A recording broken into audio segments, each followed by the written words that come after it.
If you grew up in the early 2000s, maybe you'd understand the hype and buzz around the annual MTV VMAs and the coveted Moon Person trophies. Well, the 2024 ceremony just wrapped as a record-breaking year for Taylor Swift as she outdid Beyoncé's long-standing record for the most solo VMA wins. Blackpink's Lisa also flew solo in her first ever performance at the award show without the rest of her band. We begin today's segment on the topic with our regular commentator, Issac Kim, culture critic and global head of content at YLab. Good morning, Issac. Good morning. I've got to say, we're having a little bit of technical difficulty this morning, but just in time for you, YouTube is back and working. Everyone can find us there. Oh, okay. I noticed that, yeah. All right, Issac. So I believe we grew up around the same generation, right? I can group us together. We watched the VMAs. I know, right? It's extremely sweet of me. Thank you so much. I know. Flattery will take me everywhere.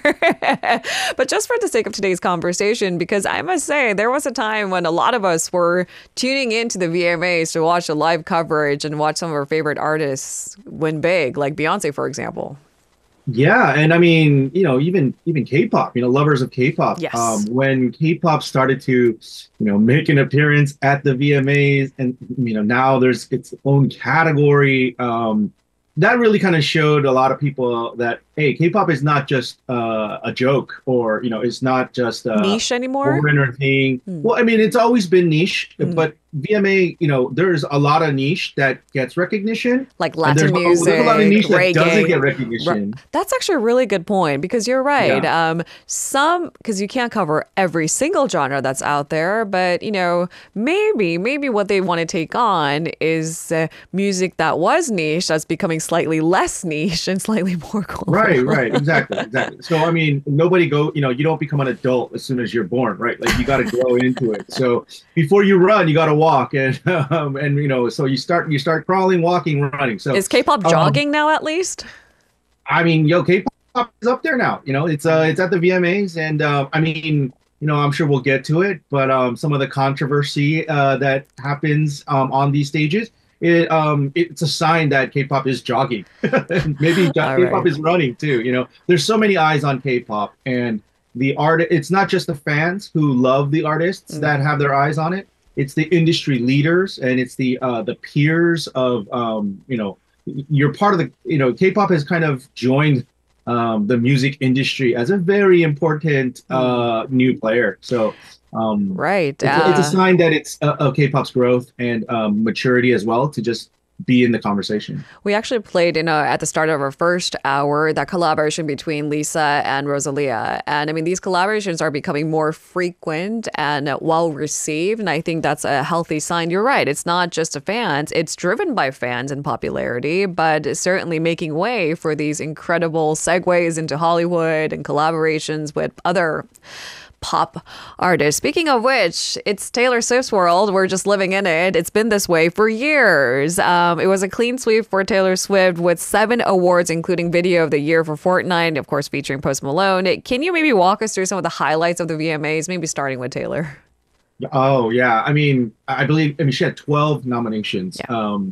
Right. That was the leader in that kind of category, but winning 7, with the Video of the Year, she was up against some of the biggest names in music, Ariana Grande, Billie Eilish, even Eminem, and so this is not just an award for 2024, but it's part of an ongoing journey, this timeline of Taylor Swift dominating music as well as culture in America, Hollywood, and the effects of that rippling to the ends of the earth. Basically. You're right. And we mentioned on the program that she also recently endorsed Kamala Harris. Now, in American politics, it is actually really common to see artists, singers, talents in other industries, directors, movie actors endorse one or the other. And Taylor Swift has a massive following. And she decided to tell her millions of fans that follow her that she's endorsing Kamala Harris. Yeah, and she had done this previously when President Joe Biden was running. So this is not new to her, like image or it wasn't unexpected. Right. But the timing of it was pretty epic. So right now, less than 2 months in the kind of the election season in America, and you've got Taylor Swift not only really expressing herself and doing it, not just like a hey, you're a singer, so just sing, but she's actually a very educated person posting about like what her endorsement means to her, and like I thought it was very poignant, and it was very like honorable the way that as a singer who does influence millions of people, she is using her platform for what she believes is to be a very important issue. And I mean, right now, this with the VMAs, her sweeping, and then now she's got what 30 wins, I think, and she's they're saying that with Beyonce's 26 solo, with her the ones that she had as a member of Destiny's Child, and with Jay-Z, they're tied. Okay, so I mean, Beyonce and the Queen Bee, like her army and Swift's army are pretty like epic armies that fan bases that are up there in the history of fandom. And you've got her really kind of showing the world that hey, like I'm doing my thing, becoming the best pop artist in the world, but also I'm part of the world and part of the regular society where I want to be more than just a singer with just songs, but like I really want to make an impact in the world in policies and in ways that affect people, just regular citizens. And her using her platform to do that was very interesting, was very seismic. There was a lot of reverberations of that through the politics. Should we mention maybe the fact that VMAs is unique from maybe the Grammys or the Billboard Music Awards, in part because it is largely driven by the fan base and fan votes? Well, yeah, I think, but a lot of the musical, not music, but a lot of the award shows have had to, kind of pivot and kind of adapt. And, we've talked about the Oscars and the Emmys and how there is the pool of voters and the people who decide who gets those awards. Even those competitions, those award shows, they were traditionally not done by fans, but they have incorporated fans because you can't, post social media era, like there's no way that the fandoms cannot be taken into consideration. Sure. And also the fan base, those are the people who are really interested, vested in the artist, and that's where all the wallets are. So you can't, there's this saying, don't bite the hand that feeds you. So the artists are being fed, the award shows are being fed by the fans, the audience. So you have to know your audience and you have to cater to them. And hopefully you do it without making, making people feel uncomfortable. You don't want to come off as too businessy, but yeah, definitely the fan base is now able to express itself, to be part of the conversation. It's not just a closed insider circle, but it's becoming more and more open. And it has to be, because that's just the kind of society that we have now. All right. So Taylor Swift, as you mentioned, won 7 out of the 12 spots she was nominated for at the VMAs, including Video of the Year and Artist of the Year, arguably the most coveted accolades at the VMAs. But I just have to mention Song of the Year went to the earworm of 2024 for me, Sabrina Carpenter's Espresso. I mean, if you don't know the song, come on. Yeah, I mean, I believe her performance of that, her performance at the VMAs was considered one of the best of the year. Yeah, unfortunately, I mean, some of the critics said that what I saw an article that said, Sabrina Carpenter had the best performance, but the worst performance was Lisa, and that was kind of sad. But okay, so it's tough, right? I mean, Lisa is flying solo at the VMAs. She's been there before. She's performed there before with the other members of Blackpink. And it was with, all the flash that Blackpink usually brings to their A-game performances. Now, let's talk a little bit about Lisa, because you brought it up. So as we mentioned earlier, the VMAs, like the Billboard Awards, has a dedicated section for K-pop. And in the category of Best K-pop, we had Jungkook's 7, Lisa's Rockstar, NCT Dream's Smoothie, NewJeans Supershy, and Lisa brought home the accolade. Now, the problem is, you're telling me some people loved her performance, some people really didn't. Well, because, the thing about these performances is they're not easy, right? There are a lot of these live performances. it's a logistical kind of magic trick. It's a very it looks so simple or looks so clean And smooth. and smooth, when you're watching it from as an audience member. But there's so many things that go into a live performance as well as like a broadcast like this, where like it's not like a music video that has like 5, 6, 7, 10, 15 takes that can be edited into one perfect take and presented to the world, right? So yeah, the lip syncing was the accusation. The way I see it though, okay, so people who want to criticize, there's so much things to criticize about it, but this is not something new. This is a controversy that a lot of artists deal with because of accusations of lip syncing. And so the way, I believe the internet has made audience members more aware and more intelligent, realizing that lip syncing is something that all artists do because it is a performance. These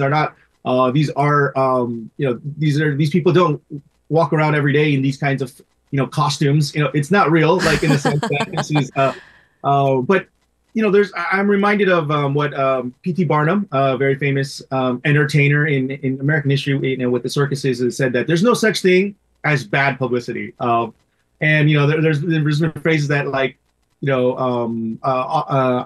so basically the fact that it's being talked about and it's the controversy itself, it'll pass because this is something that it's almost like a rite of passage, right? Like Katy Perry, who was also a legend, is also a legend, who was at the show. She had controversy a few years ago too, when she, Right. Britney Spears. When people talked about Britney Spears and Christina Aguilera, and everybody loves to kind of stir up drama, but lip syncing is always one of those things. And so yeah, it's a little bit in Korean people will say ashua, because It's a pity. it is because we all know how talented she is. We've seen it before, and so some people who might not know what K-pop is or who Lisa is, they might be like, "Wait, who is this girl? What is this? Like, why is she lip syncing so badly, or why is the breathing so badly?" I mean, there's so many things to be critical about, and it's not that those aren't justified. It's just it's almost like, hey, this is part of how we got K-pop as a category, and then part of the journey of how K-pop becomes more mainstream. I like how last time you brought up the point that maybe, I mean, these acts are in it for the long haul. So there are glitches along the way, but maybe it could just be a speed bump. And because Lisa has so many things lined up, including but not limited to debuting as an actress in the third season of A True series, A White Lotus next year, all eyes are on her, whether it be good or bad publicity. At least all eyes are on her. Oh yeah, I mean, you remember that there was an HBO show, with The Weeknd, with Right. yeah, The Idol. The Idol, and so I mean, the Blackpink members in their solo career with all the drama that they've had with their labels but at the same time, all the love that their fans have been showering them with, supporting them with, and then the new fans that are being exposed to them and learning about them. This lip sync controversy is legit. It's fun. It's kind of funny. It's kind of like, yeah, like it wasn't like her performance wasn't as good as it was like as the one in Coachella, right? Right. Like, so there is it's a valid criticism for sure. I'm not here just to like defend the idols, but for sure it is a legit controversy and it's a legit criticism. But All right. hey, people are talking about it. We're talking about it right now. So, and the new show coming up, I think more people that are going to talk about it, the more eyes you have on it, the more relevant you are. And that's what the whole industry of entertainment is about, is you got to have people talking about you. Otherwise, you're not relevant. You know how we were talking about continuously Pharrell Williams because he was spotted in different parts of Seoul. I saw him so close because we had Art Week. Freeze and Kiev happened together. It is the city's biggest art week of the year. He also made an appearance on a local radio show hosted by Red Velvet's Andy. Can you tell us a little bit about Pharrell's visit? What was he here for? Who did he collaborate with? Yeah, there's an art festival called Freeze that it happened to be like the same, it was the same week as so many events going on in Korea. So a lot of people were like, where's he going to show up next? Because it wasn't like one festival. There was Blockchain Week, there was Broadcast Worldwide, there's like so many people had reasons to come to Korea that week. But he in the interview, yeah, I saw the interview. Wendy really, they had such a good interview. He talked about how he was working with G Dragon for the Jupiter auction. So he came for that, and it was the first kind of auction out of Korea for that brand or that platform. And Jupiter's created by Pharrell Williams, right? yes, and yeah, so like his first was out in Hong Kong before he came to Korea. Right. So he's kind of doing a kind of an Asia mini tour of not performing, but like of supporting and expanding the business and the platform that he's has a vested interest in. But yeah, you mentioned Jackson Wang in Hong Kong, and then G Dragon here, and then he's on the radio with Wendy. So I mean, he's connected to the fan, the kind of the industry out here in Asia. And he was also promoting his new documentary. He's got this documentary. Hang on. Hold your horses, because I did like a triple take on this when I saw the headlines. A documentary about Pharrell Williams' career, because he literally wears so many hats. Some are funny, some are very adventurous. And he decided to talk about his musical journey in Lego. It's a documentary. It's his story. It's a documentary about his career. Much similar to other music documentaries, but the thing is, it's the artistic, kind of like the creative direction is that it was, done in Lego, like the Lego movie. And if anyone has ever seen a Lego movie, they know how, it's like that, well, I guess it's not technically stop motion animation, but it has like that kind of effect, of like choppiness, and like these are blocky, block toys. And so he was in town before he went to the Toronto Film Festival, where it's supposed to premiere this weekend or now. I think it did just premiere, because there are reviews coming out of it. And I mean, these are tough film critics, because Toronto Festival is one of the most talked about events of the year. And it seems to get a lot of praise for originality. And it's just funny seeing a little block of Snoop Dogg or a little block of Justin Timberlake or all these artists that are showing up in Lego form. I mean, we've seen, I would not be, to me, it's not like original, because the Lego movies, I mean, we've got Lego movies of Batman, of Superman, and all the Marvel characters and all the comic book IP, so that concept of the Lego like art and stuff is really, it's fun, it's entertaining. But it's usually used in kind of a fictional storytelling kind of thing. But as the way that they're implementing it in like a documentary, a historical recap, and you've got, it's not just actors, big name actors that are voicing superheroes. Now you've got the actual artists voicing their own version of a Lego. So it is kind of novel in that sense. And I'm really looking forward to it, because I think, the story will be even more entertaining when you any artist's story or any kind of historical context can be very entertaining if presented in a documentary. But then you do it with this new layer of Lego, which I don't know anybody who doesn't like Lego. So you've just added like 1,000% of kind of love and interest. It's a very loved brand, right? So working with that brand to make this, and he premiered a song called with the same title. The documentary is called Piece by Piece, but the song also Piece by Piece. It also premiered while he was here. Right. So yeah, so like he was busy man, and he if you watch the interview, you could tell he has a lot of love for Korean food and Korean music and Korean culture, and yeah, it sounded like he had a great time here. All right. Unfortunately, we've run out of time. Pharrell's upcoming Lego docufilm, Piece by Piece, it did debut at Toronto Film Festival and is set to hit local theaters in October. Looking forward to it. Thank you so much, Isaac. Have a great long weekend. We'll speak to you soon. All right. Have a good one. If you're listening to our program using the podcast service, just a reminder that we do go live Monday through Friday, 7 a.m. Korea Standard Time. So tune in and help us make the show more informative by giving us your input. See you bright and early on Good Morning Seoul.